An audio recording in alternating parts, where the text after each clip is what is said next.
Hi ಸ್ನೇಹಿತರೆ, welcome to AMS Kannada. ಮನೆಗೆ ದಾರಿದ್ರ್ಯ ಬರಲು ಬಹುಮುಖ್ಯ ಕಾರಣಗಳು, ಮನೆ ಮಂದಿಯೆಲ್ಲ ತಿಳಿದುಕೊಳ್ಳಲೇಬೇಕಾದ ವಿಚಾರಗಳು. ನಾವು ಎಲ್ಲೇ ಹೋದರೂ, ಎಷ್ಟೇ ವೈಭವಯುತ ಸ್ಥಾನದಲ್ಲಿ ಸಮಯ ಕಳೆದರೂ ಮನಸ್ಸಿಗೆ ನೆಮ್ಮದಿ ಸಿಗುವ ತಾಣವೆಂದರೆ ಅದು ಮನೆಯಲ್ಲಿ ಮಾತ್ರ. ಎಷ್ಟೇ ಕಷ್ಟಪಟ್ಟು ದುಡಿದರೂ ಮನೆಯಲ್ಲಿ ಅಭಿವೃದ್ಧಿ ಆಗುತ್ತಿಲ್ಲ ಎಂದು ಚಿಂತಿಸುತ್ತಿದ್ದೀರಾ? ಹಾಗಾದರೆ ಈ ತಪ್ಪು ಕೆಲಸಗಳನ್ನು ಎಂದಿಗೂ ಮಾಡಬೇಡಿ. 1. ಮುರಿದ ಬಾಚಣಿಕೆಯಿಂದ ತಲೆ ಬಾಚಿಕೊಳ್ಳುವುದು. 2. ಮೊಂಡು ಪರಕೆಯಿಂದ ಕಸಗೂಡಿಸುವುದು. 3.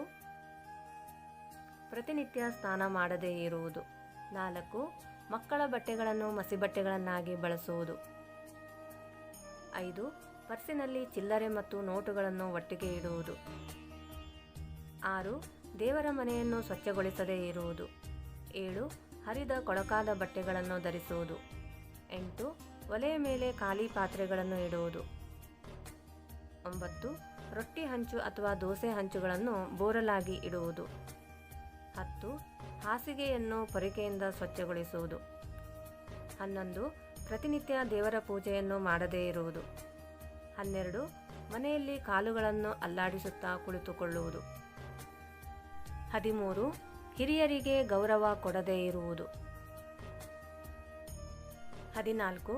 ಹೊಸ್ತಿಲಿನ ಒಳಗೊಂದು ಹೊರಗೊಂದು ಕಾಲು ಹಾಕಿ ನಿಂತು ಮಾತನಾಡುವುದು ಅಥವಾ ಬೇರೆಯವರಿಗೆ ಏನಾದರೂ ವಸ್ತುವನ್ನು ಕೊಡುವುದು ಅಥವಾ ತೆಗೆದುಕೊಳ್ಳುವುದು. ಮನೆಯಲ್ಲಿ ಪ್ರತಿನಿತ್ಯ ಸಣ್ಣ ಪುಟ್ಟ ವಿಷಯಕ್ಕೆ ಜಗಳವಾಡುವುದು. 16. ಸದಾ ಬೇರೆಯವರಿಂದ ಏನಾದರೂ ವಸ್ತುಗಳನ್ನು ತೆಗೆದುಕೊಳ್ಳುವುದು ಅಥವಾ ಕೊಡುವುದು.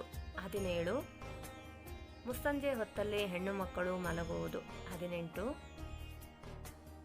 ಮಠ ಮಧ್ಯಾಹ್ನ ಸ್ನಾನ ಮಾಡುವುದು. 19.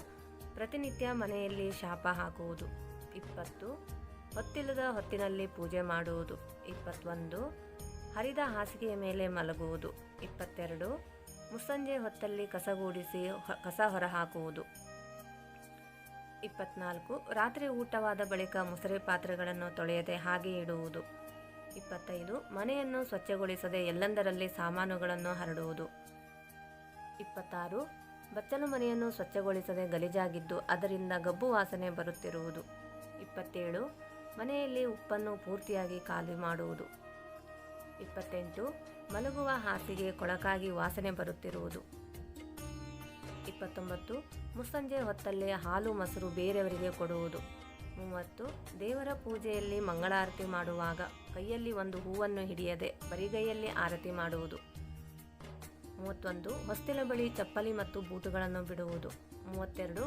ಊಟದ ತಟ್ಟೆಯನ್ನು ದಾಟುವುದು. 33. ಊಟದ ತುತ್ತನ್ನು ಉಂಡೆ ಕಟ್ಟಿ ತಿನ್ನುವುದು.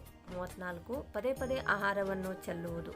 35. ಅಡಿಗೆ ಮಾಡಿದ ಪಾತ್ರೆಯಲ್ಲಿ ಊಟ ಮಾಡುವುದು. 36. ದೇವಸ್ಥಾನದಲ್ಲಿ ದಾನ ಮಾಡದೆ ಊಟ ಮಾಡಿ ಬರುವುದು. 37. ದೇವರ ಕೋಣೆಯಲ್ಲಿ ಒಣಗಿದ ಹೂಗಳನ್ನು ಹಾಗೆ ಇಡುವುದು. 38. ಭೇದ ಭಾವ ಮಾಡಿ ಕೀಳಾಗಿ ನೋಡುವುದು. 39. ಮನೆಗೆ ಅತಿಥಿಗಳು ಬಂದರೆ ಕಿರಿಕಿರಿ ಮಾಡಿಕೊಳ್ಳುವುದು. ಈ ಎಲ್ಲ ತಪ್ಪು ಕೆಲಸಗಳನ್ನು ಮಾಡುವುದರಿಂದ ಮನೆಯಲ್ಲಿ ಬಡತನ ಉಂಟಾಗುತ್ತದೆ, ಮನೆ ಅಭಿವೃದ್ಧಿಯಾಗುವುದಿಲ್ಲ. ಮನೆ ಸ್ವರ್ಗದಂತಿರಬೇಕೆಂದರೆ ಈ ತಪ್ಪು ಕೆಲಸಗಳನ್ನು ಮಾಡಬೇಡಿ. ಈ ಮಾಹಿತಿ ಇಷ್ಟವಾದಲ್ಲಿ ಪ್ಲೀಸ್ ಲೈಕ್, ಶೇರ್ ಮತ್ತು ಸಬ್ಸ್ಕ್ರೈಬ್ ಮಾಡಿ. Thanks for watching.